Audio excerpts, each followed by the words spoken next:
Ladies and gentlemen, for our first panel discussion today, where the panel will focus on sustainability, we have Jackie May, the moderator. She's the founder of Twig. The panelists, we've got Wendrin Setzer from Ren Design. We've got Dr. Josela Jazput from Tomorrow Matters Now. And last but not least, we've got Philip Barron, Head of Technology and Sourcing Menswear at Woolworths. Thank you so much, and over to you, Jackie. Thank you for joining me. I'm going to just do a very short introduction and then we'll jump into our discussion. I'll start off with how I've got it on my list, Wendrin. Wendrin is, I've been aware of Ren Design for, I think, about 10 years, since when you first started, and have always been completely fascinated by what you do. And last year you were a finalist on our Twig Awards with this amazing product that you make, and the company that you run, which is fantastic. And last year, was it last year or this year, where you became a B Corp certified company, which is an amazing achievement. But you'll talk more about that later, so thank you very much. And then on my immediate right is Philip Barron from Woolworths, who's been at Woolies for 15 years, but been in the industry for 25 years. From what I can see from your bio, you're a very experienced leader as well as a manager. And I'm really looking forward to understanding your role in Woolworths on the good business journey. So thank you very much for your time. And then Dr. J. Sheila Rajput has got the incredible organization Tomorrow Matters Now, a consulting business, but more, I think, very integral in the process of businesses becoming sustainable. So thank you very much. And I'm also really interested to find out more about SDG Lab Africa, which is very pertinent in relationship to the conversation that will be coming up after this one. So thank you very much for your time. And then the first question is directed at you, Jay Sheila. So just to get us and contextualize this discussion, can you explain to us what it means to be a successful, because I think that's also quite important, successful, green and sustainable business? Thank you so much for the invitation and the question, Jackie. So this is something that I've struggled with quite a bit in terms of how do you define a successful, sustainable business. The way that I actually see it is what makes it successful is the fact that it's part and parcel of your DNA. It's part and parcel of who you are as an organization. The minute that it's something that you do in parallel to your core business, then I find it to be a little bit difficult to look at it from an authenticity perspective. For me, what makes for a successful business is a business that understands that sustainability is a successful marriage between risk mitigation and value creation. And the minute that you got that, and you understand how to be able to successfully incorporate it directly into your business, then you're a winner in my books. And what is it? Sorry, I just want to do a follow-up. What is it, the sustainability that you're talking about that is integral to the business? So this is the part where the it is essentially all aspects of sustainability. So whether you're looking into your operations itself, so in other words, how you run your operations, how you look at things from the amount of resources that you utilize, the amount of waste that you're generating, your impact holistically, but also in your supply chain. How are you going about sourcing? How are you actually looking at your suppliers? Are they actually fulfilling what it is that makes you a sustainable organization? And together with that, have you defined it for your own organization? Because there's this broader overarching sweep in terms of what makes something sustainable. But then on top of that, there's that extra little bit of magic. And the magic is, what makes sustainability something important for your organization? How do you go about defining it? How do you go about living the values? How do you be able to actually make sure that you have ticked all the necessary boxes? And the boxes would be things like, how do you incorporate it into your business? What does your environmental footprint look like? How do you actually engage from a social paradigm looking into the market that we are present in? So, if I may, I'm just going to give you a quick example of this. A local retailer made an announcement recently that as a consequence of the pandemic, they realized how much they rely on global sourcing. And so consequently, they made a decision to shift things in terms of doing a lot more local procurement, as well as doing a lot more local investment in that part of the supply chain. So this is the part where it ticks a number of different boxes. One part of it is it just makes good business sense. The second part of it is you're able to actually look at it from an environmental perspective. You're reducing your carbon footprint. And the third part of it is you're taking the social dimension box because you're investing in the social upliftment aspects. So this is the way that I actually see it, that it factor. That's great. So Philip, as head of sourcing and technology for the menswear division at Woolies, how does this respond? How can you comment on how Woolies responds to that journey? And I think, yeah, I'm looking forward to what achievements of the good business journey, and also just I think as a big multinational, what does it take for a company like Woolies to do what Jay Sheila is talking about? Yeah, good morning, everyone, and thanks for having us here. It's great to talk about sustainability on a platform like this. And sustainability is a global hot topic, as it is, and as such, it asks questions around from society and big business, to raise their hands and be counted. And as an organization, Woolies obviously identify with that, and we try and answer that call. There's a lot of very good points that the doctor has raised earlier, and I'll comment on that in a few moments. I think what I want to start off with is the reflecting on the Woolies Good Business journey. So we started this journey back in 2007. So we've been on this road for about 15 years now, and there's a number of things that we are quite proud of. Just to give some high level achievements. And then I will single out one or two in particular. Since 2007, in the area of energy and water saving, we've saved over 2 billion rand already as it stands. And in terms of energy saving, we reduced our energy consumption by over 175%. And we're still on that journey. However, the two things that we are particularly proud of is that very recently we've achieved a milestone where we achieved 100% conversion of our cotton consumption from conventional cotton to BCI cotton, which is sustainable cotton. So all our products in stores currently that has got a cotton component is either BCI or organic cotton. So that's a very big achievement for us. Given that we've started this journey back almost 15 years ago. And we've also made some good strides in terms of FSC viscose, recycled polyester, and all the other raw materials that we use. So that's from a product point of view. Just to link back to one of the points that the doctor raised in terms of social investment, that is the next thing that we're quite proud of, and that's our social collaboration with some of our partners, because the social dimension of sustainability is quite important, particularly around sustainability through job creation. In a society like South Africa, where we have very high unemployment, it's good to look at sustainability through product, but what is it that we're doing from a social sustainability point of view is one of the big questions on our mind as a organization. So yeah, we're quite proud of our collaboration with a local partner called the Clothing Warehouse, where we, through donated clothing, they make some good contributions in terms of social development and skills development, in particular the area of unemployed women. And they also help with the development of those unemployed women for them to become self-sustained entrepreneurs through that program. And we've got continuous support for that initiative, and we're quite proud of that. Obviously, it doesn't come easy.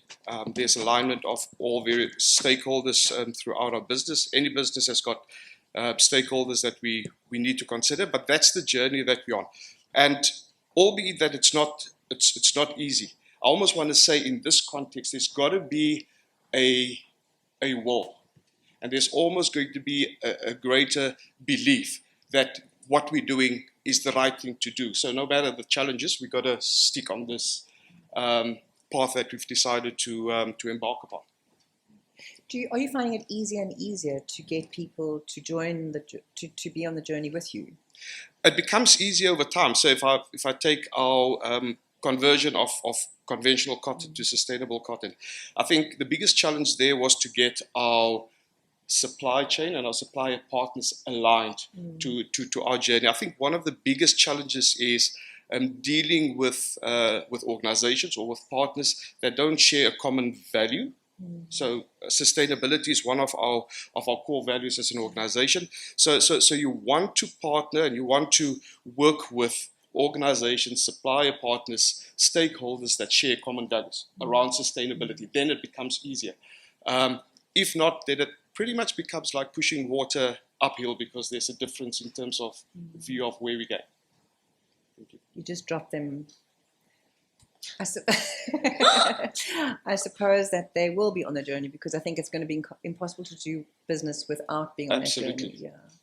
So Wendron, you have had a totally different experience because you launched your business and it's an SMME, so you have much more control over your production process and your sourcing. So you started it as a sustainable business. On this business journey, do you still find you're learning and changing things and refining it? Can you just talk a bit about that? Completely. I think any small business is continually growing and large businesses are learning as we go. But I look at my story before becoming a B Corp and after the B Corp, and the journey of asking questions led us to formalize a lot of the values I had as a person that I was bringing to the company and building the company in a way that became led by these values, or it was part of the business, which I think you speak about quite a lot, where it's integral and driving the decisions you make. So we built in a sustainability policy, and it wasn't just up in the air, it was actually written down. We pulled in all the employees to believe in those goals and to practice them, not just in the workspace, but at home. So it became a bigger picture, and then hopefully you can drive them to start asking questions as consumers in stores. And so the change becomes bigger and bigger within your small space. That's amazing. What has been the biggest learning experience from the B Corp process? What was the thing that surprised you the most that you probably didn't know before you went through that process? I think telling the story. It was important to me, and it was important to how I ran the business, but now it's written down. It's really a roadmap that we are following with set goals, and it's not just up in the sky. And you feel you still got a long way to go, or do you? Yes, Really? and that's really exciting as a challenge to continually be striving for better and to push everybody else along that same journey to make that difference. It's very exciting. Well, that's amazing. Are you the only South African company, or do you not know? We are the first 10 in South Africa. We were voted the best in Africa for our workers, which I'm really excited about. Congratulations. Yeah, B Corp in South Africa only opened last year, July.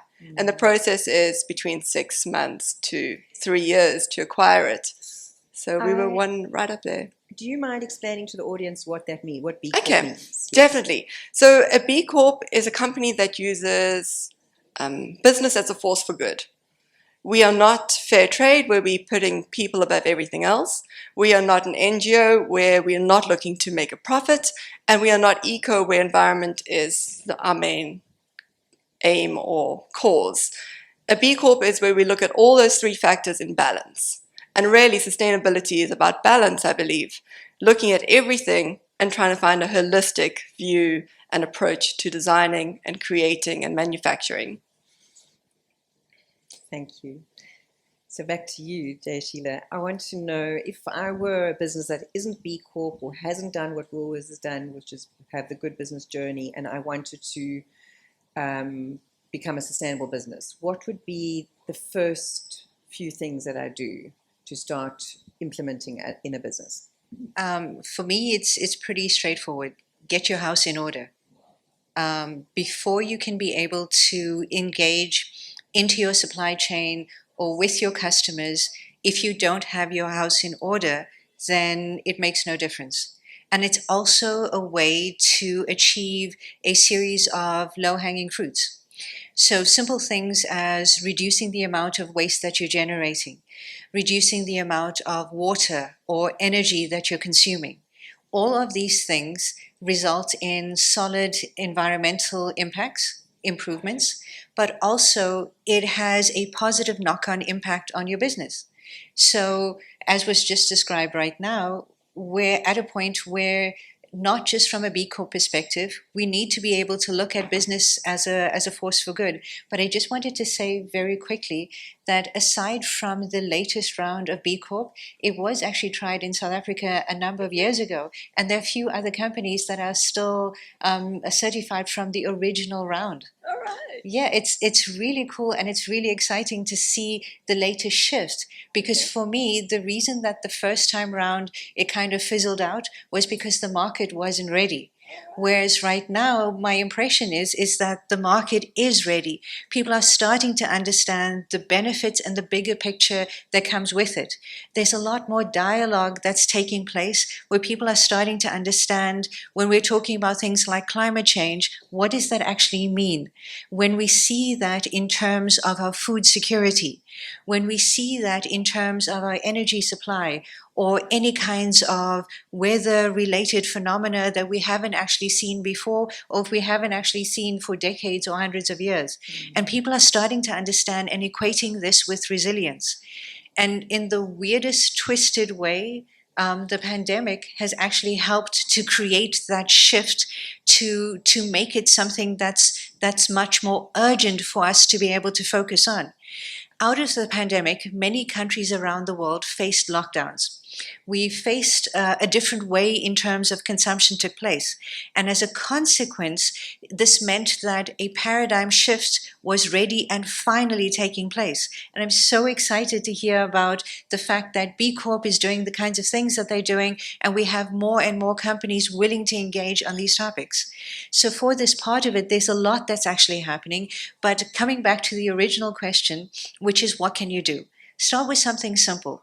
You know, a lot of times when people think about a sustainability journey, they're thinking about all the fancy stuff. They're thinking about, oh, I need to go out there and announce to everyone, what is my carbon footprint? Yeah, that's fine, right? But start with the simple things. You know, there's this saying that a journey of 1,000 miles starts with the first step, right?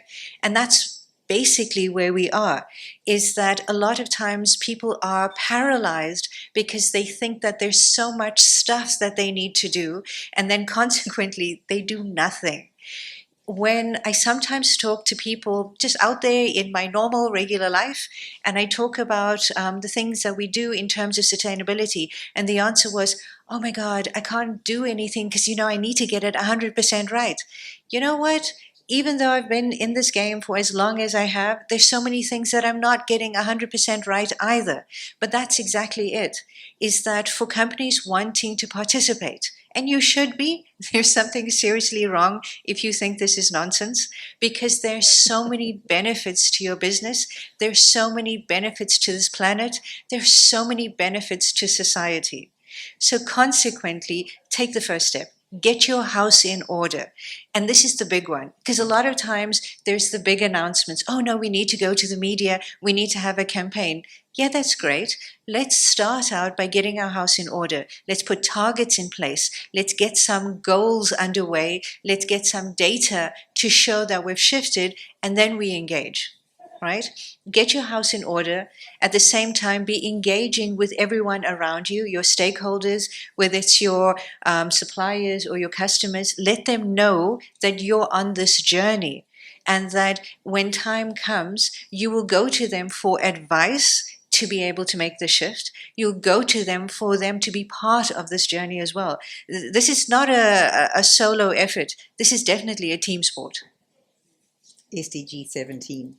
Look at Philip, you. I would love you to respond to that. In terms of the good business journey and how, I mean, it's a 15-year long journey that you've been on.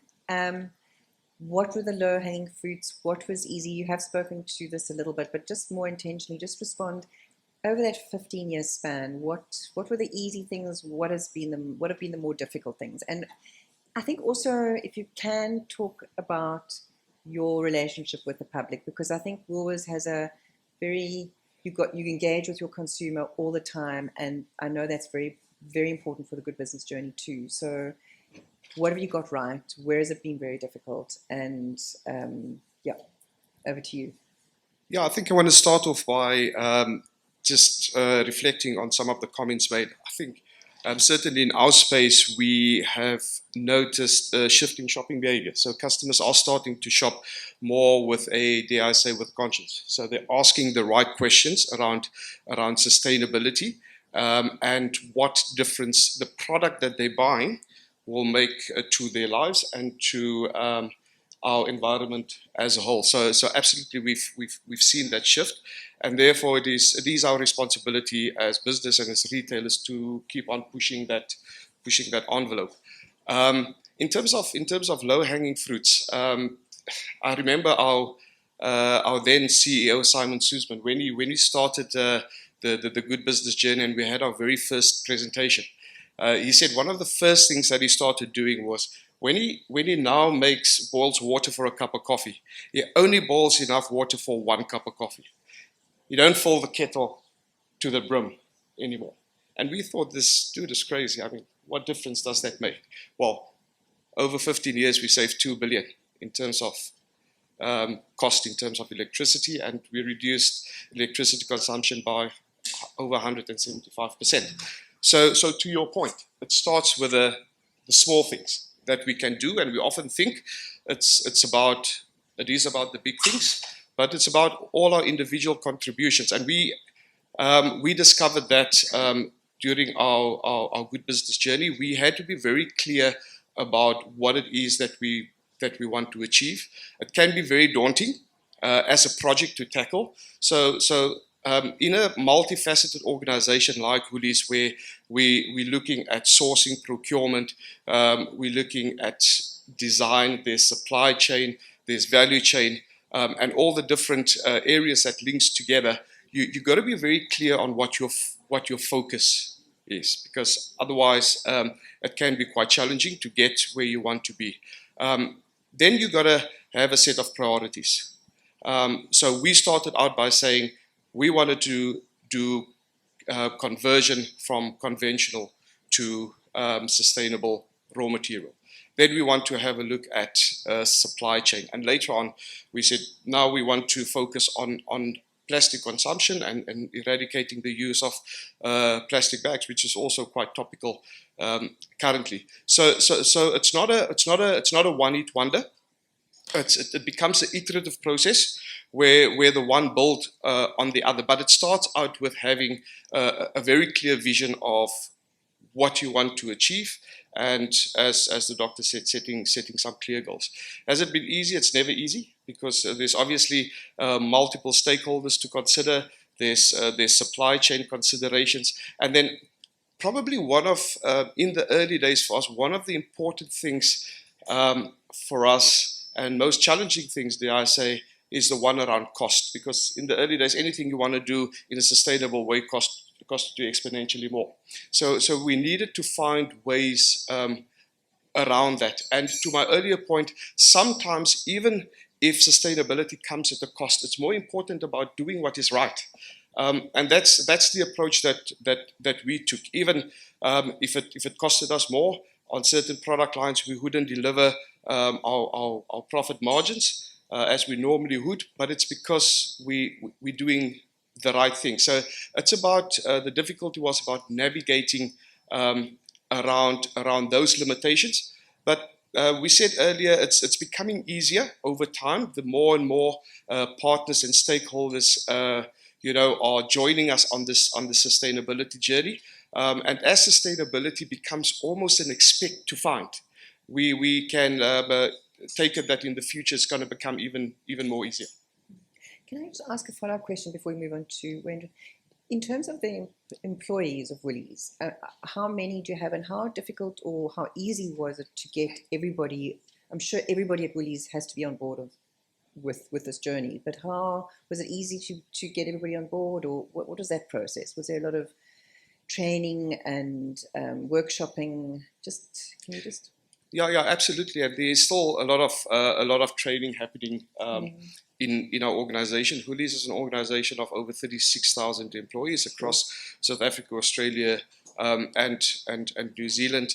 And just to give you an example of how seriously we take this and our continuous efforts in terms of driving this awareness to the forefront, we've just very recently, as a week ago, launched an initiative which we call the Inclusive Justice Initiative, which is a Woolies founded initiative, and that is really about getting our people on board. From, I said earlier, there was a lot of focus on the product supply chain side of things, but this is now focusing on the people aspect of things. So in that respect, training for staff is ongoing, because it is absolutely imperative that we have everyone in Woolies singing off the same hymn sheet, to use that phrase, if we want to deliver what we set out to deliver.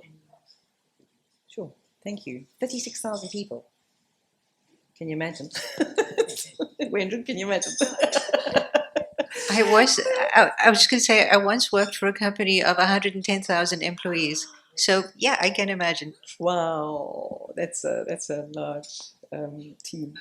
Wendell, so I'm going to change the next question that I had planned, because we've responded to that question quite substantially already. Just so this is Woolies is a very different experience, so it's really nice that we can chat to you around the similar questions, but very different responses. So you started off as a sustainability product brand. Right. In terms of your sourcing and how you went about deciding what the product and your sourcing, and what was your thinking, and how difficult was it, in the same sense, on this journey? Well, how difficult was it for you and your consumers? And also, again, speak to your consumers. Are you finding more people looking and buying your product as they become more aware, and they're looking for your product? And your product has also become a much more refined product and developed. I mean, there's been a lot of product development that you've been doing. Thank you. So I think when I started the journey, it was very much just about finding whatever I could, whether it was suppliers, raw materials, even the customers. No choice. You've got no choice. You're finding the cheapest option. And the point we are now, we're still working with a lot of those suppliers, but I'm in a much more powerful position where I can start asking them questions. And I think that's where it also starts with the low-hanging fruits, is asking them, all right, do you have contracts with all your staff? Simple questions. Do you do recycling? Is your material toxic to the environment? What is your water cleaning policy? And they go, no, I don't know. And you say, well, actually, I need you to find this out for me. Can you do that? Or can I help you with it? What if I provide you a contract for your employees to use, or for you to use with your employees? And they're more thrilled with that. So it's step by step building it. And with those suppliers, I can create a relationship and a journey as they join in to become more sustainable. I hope that answers your question. That's amazing. And have you had any pushback, or are people very willing to engage with that? There is pushback. Then I take the bar lower. I say, let's start with the bite-sized pieces, because that's how we're going to get to the elephant, just as you were saying. Yes, there is pushback, but I'm really also excited about the fact that I've been to a lot of international trade shows, and that's where I found my business, being a sustainable brand and designing from Africa and not an African brand. But going there, they all thought, what are your policies about how you treat your people? And being a B Corp, means that we are audited internationally and they can stand behind that and understand it.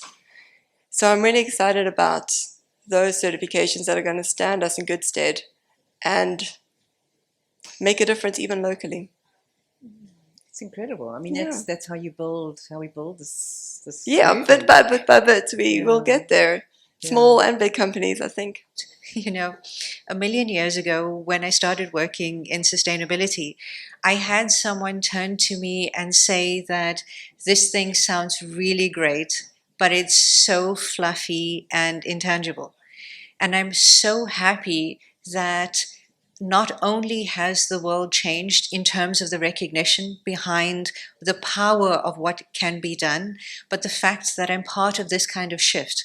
So, the way it works with the Sustainable Development Goals is the same things that you're measuring in terms of the success of your organization, your internal goals, how much electricity you're consuming, how much water you're consuming, etc. These actually align backwards into the Sustainable Development Goals. So you're easily able to take a situation where you measure internally how are you doing against your targets, and you can actually take the exact same thing and flip it over and to say on a global scale, in terms of the work that we're doing, how are we contributing to the Sustainable Development Goals? We actually went so far as to develop a dashboard, metrics that matter exactly for this reason, to be able to show people that as you're doing the work that you're doing, you're working on something very tangible in your business. You're setting these kinds of goals, targets in terms of measuring your success, understanding how you are moving your business forward. Those very same goals and targets can actually be effectively aligned, sometimes with a tiny bit of tweaking as far as the Sustainable Development Goals go. Now, I anticipate your next question, and tell me if I'm wrong, but essentially, how on earth would I go about implementing something like this in my organization, right? Okay. Use it on me. How would you?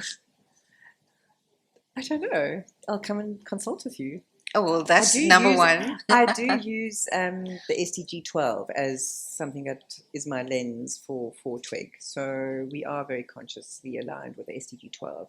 And I love SDG 17 because I don't think we can do anything without SDG 17. You know what I love about your answer is the fact that you chose the ones that are the priority for your organization.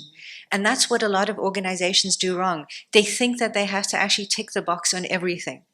Depending on the size of your organization, if there's maybe 4 to 6 that are the priority, 6 already is pushing the envelope quite a lot. But let's say, for argument's sake, that there's 4 or 5 that are priority. It's important in terms of how your organization works.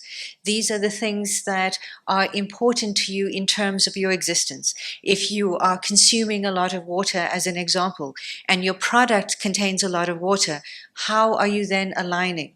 Right? And so therefore, it's a question of matching with that. But there's one other thing that I find is incredibly important in terms of an organization that have successfully implemented and are using Sustainable Development Goals versus those that are not. By far, the ones that I've seen that are effectively doing this have an internal champion at a senior level, so that a particular SDG is then assigned to a person, and that particular SDG is something that they are responsible for ensuring targets are set, but they have a plan of how this is effectively rolled out in an inclusive way in their organization, so that eventually it goes down to the personal targets that you're setting with your employees, so that they create this alignment from the top down, from a champion perspective, but for the bottom up in terms of how we are performing. On top of this, most of these organizations also create an enabling environment, especially for ideas and innovation. And that also fits in terms of the goals for the SDGs themselves. So if I were to go about, or if I were to give advice, I was going to say go about implementing, but clearly I have already. But if I were to give advice in terms of implementing, I would say understand the goals and understand which are the ones that make the most sense for your organization. And don't try and do everything. Instead, figure out which are the priorities, get people in your organizations, people with influence in your organization that can actually champion this and help to be able to successfully roll it out. And measure, measure, measure. Data, oh wait, hold on, we're in the fashion world. Data is the new black. Is that how it goes? Yeah. So that's the sexy, right? Which is really exciting for someone like me who always thought data was sexy. The idea is that measure everything and collect appropriate data. Don't just collect data for the sake of collecting data. Collect data for the things that matter to your organization, the things that will be a game changer, and be able to actually track the movements that you're going. That, together with your champions, will ensure that it's successful. And finally, with regard to the SDG Lab Africa, the reason that we set up this particular organization was because we realized that there were quite a number of organizations that wanted to engage with the SDGs, but it feels really daunting and overwhelming. And they needed help and support to be able to make this as a shift, to make it as a shift within their organization so it becomes part of who they are, to be able to actually make it as a shift in terms of their operations and how they execute. And so therefore, SDG Lab Africa was born, and I'm so proud and excited of this new baby simply because there's so much possibility and potential that lies behind it. I want to join your lab. Yes. Right, can we just clarify what SDG 12 and SDG 17 Okay. are? Okay, so there, maybe Jay, you probably, I mean, there are 17 SDGs that were established by the United Nations in 2015. I think they were first called, what were they first called? Millennium The Goals. Goals, Development Goals, and then they were agreed by all the United Nations member states, and there's 17. The SDG 12 speaks to conscious production and consumption. So, I mean, in terms of what I do, I'm talking to consumers and to designers in the fashion and product world. So, what do those mean? You know, you've got to be responsible about the planet, environment, and people and a business. But most of the focus that is planet and people. And then SDG 17 is about collaboration, because we cannot achieve what we have to do by 2030. The target is that we achieve these by 2030. We cannot do this alone. And the other thing I like to talk about is the journey we're on. We have to be on this journey at high speed. This is not like a little walk. This is not an amble. We have to be running this. We've got to be sprinting this journey. It's not slow. We talk about slow fashion, slow food, slow this, but this particular journey this journey to slow down has to be done very quickly, unfortunately. But Jayashila, can you just go through the other SDGs from 1 to 17? I'm not giving you 17 minutes. I'm giving you 30 seconds. I have to be honest with you that you just caught me on the spot. Okay, don't worry. Yeah. They are very easily available. SDG 20. Thank you. Look at you, the magic of Google. So, yeah, SDG 1 is no poverty. SDG 2 is zero hunger. SDG 3 is good health and well-being. 4 is quality education. And it's just lost me now. So I'm just going to speak very quickly to one of the SDGs as you go through that. With the zero hunger, especially in a South African and African context, there are quite a number of countries around the world that have specifically come forward as signatories towards certain goals. And the Zero Hunger SDG is one of which the South African government has actually specifically signed up for in terms of food insecurity. And there's a fair amount of work that's actually going on at the moment in terms of looking at the supply chain holistically. There's one part of it which is more at the moment focused on the retailers in terms of doing work on surplus food and to minimize the amount of waste coming from surplus food And with that, the Consumer Goods Council of South Africa has led an initiative which resulted in a voluntary agreement.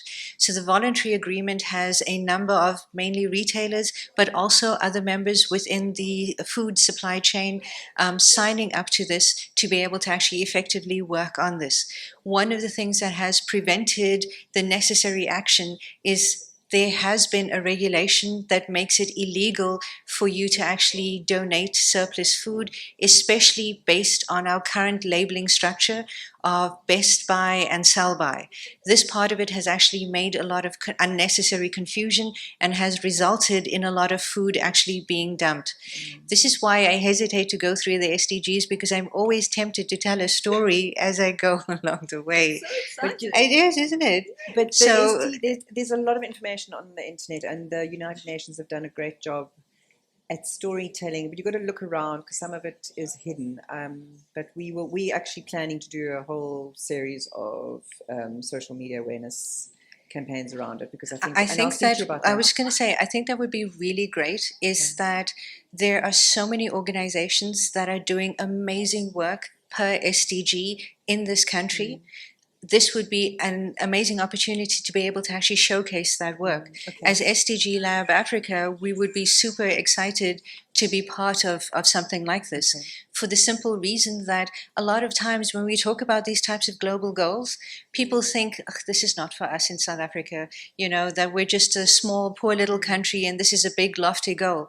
But there's so many organizations that are doing amazing things. This is also one of the reasons that my organization, Tomorrow Matters Now, actually started putting together a series of case studies on the work that we're doing to showcase that all of this stuff is very achievable, to highlight organizations that are doing amazing work in the space and the journey that they've gone under. So therefore, yeah, I think that would be amazing to be able to not just share information about the SDGs, but to get a chance to showcase examples of what people are doing. And I'm pretty sure, Wendrin, there are quite a number of boxes you're taking on that. That's why it's exciting. Wendrin, sorry. Yes.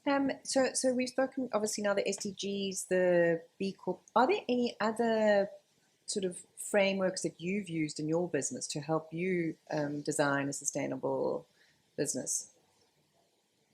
What guides or your gut? It's yes, my personal values. And also we had a staff member who is vegan and really pushed us to question every decision we made about our materials. She asked us what the contents of the glue was. I'd never asked those questions. And it was wonderful to create an environment where we could challenge each other on that. And she challenged me and taught me to question and look into those things. And we might not have a solution now, but later on, I'm really excited to find a solution, whether it's locally or internationally available. But to start looking at those things down to the smallest detail for designing holistically. But I think that's an important point. I think, we talk about job creation, and in the fashion world, it's quite there are a lot of low-skilled jobs, potential low-skilled jobs. But I think there's also something that we don't spend enough time talking about in South Africa is innovation. So when you think about that glue, shouldn't you be challenging the CSIR or other sort of labs to try and find that glue that will suit your business? Because I think we also should be launching new creepy crawly, the new South African creepy crawly, which could be a sustainable product. Yes, wouldn't that be exciting? Yes, so like it does innovation, fall on me to also push those suppliers and the research places. I'm really proud to be a South African because I think as a culture we do that a lot. But I think amazing, the personal values is very important. And I think when you speak to, your 36,000 employees, is part of that training is changing values. I don't know who I can't speak for all your I'm not sure who those employees are, but I'm sure not everybody understood what that value, the importance of those values. So I think it's very interesting. But anyway, that's not the question I'm asking you, Philip. What, as this big organization with lots of arms and legs, making a decision, for instance, like the removal of plastic shopping bags, what does that mean? What is the time frame, the timeline? How many people are involved with that decision? And where do you find surprising blockages, and what are they? And what are the pleasant surprises? Yeah, I think a consideration like that is obviously huge as a society, and reflecting on us as an organization. We've always been used to having the convenience of a single-use plastic bag. Even when back in the day they introduced a levy and you started paying for your plastic bags, it basically made very little difference in terms of our consumption. Yet the impact of single-use plastic bags on our environment, and particularly a critical life source like the ocean, is well documented. Just some statistics that currently every minute worldwide 2 million shopping bags are in use. Every minute 2 million shopping bags are in use, of which only roughly 9% gets recycled and 12% gets incinerated. So the other 80% either end up in landfill or in our ocean. So that's a mammoth problem that we're facing, and obviously we need to respond to that. And this is where I'm quite encouraged. I mean, there was an earlier comment around the speed of how we do things and the speed of transformation within Africa. There are some African countries that has taken some drastic steps in that regard. Some has banned the use of single-use plastics forthrightly. Others went to the extreme of making it a criminal offense to use a plastic bag in that country. That's the drastic measures that they're putting in place to sort of course correct. As an organization, that's obviously quite key to us, and that we need to respond in a way that we can help alleviate that problem. Some of our goals, we've already started on that journey, and to date we've converted about 40 of our full line stores to using recyclable cardboard bags, and it's quite interesting. We've partnered with a local organization that use our excess cardboard. They grind it down to pulp, and they make reusable bags for us out of that. So to date we've converted about 40, and our goal by 2024 we would have all our stores have eliminated single-use plastic bags, and all of them would be using recyclable bags, and that's our goal that we set for ourselves. Now, the challenge in that, it's obviously easier said than done, because again, to my earlier point, there's a pipeline and a value chain that needs to be considered, because you need to build the local infrastructure, you need to build the capability to be able to feed into your strategy. And I want to link it to a point made earlier around almost pushing the responsibility of sustainability further down the chain. It's not good enough for you to only be on the journey, for you to have goals, for you as an organization to have a clear vision of where you want to go to. You got to take your partners on the journey with you. And sometimes that means having a zero tolerance on non-compliance. So if you want to do business with the Hoolies, show up and show your credentials of being serious about being on this sustainability journey. And I think that's the way for us to go.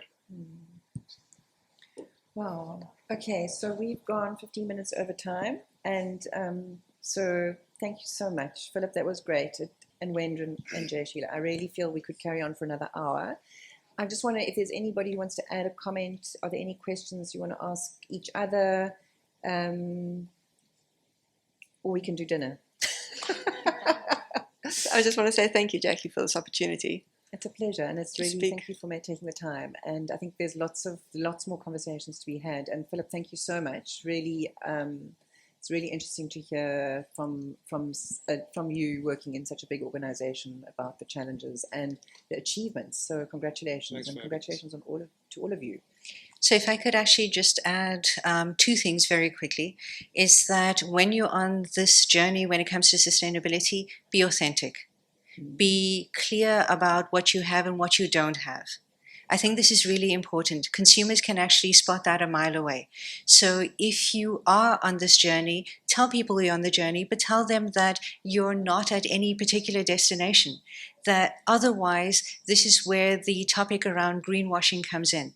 Unfortunately, we even actually have a term for this in the industry. So for that, if you're very clear and upfront in the fact that there's so much stuff that needs to happen, and I specifically highlight this because we've been talking about a journey of sustainability as opposed to a destination.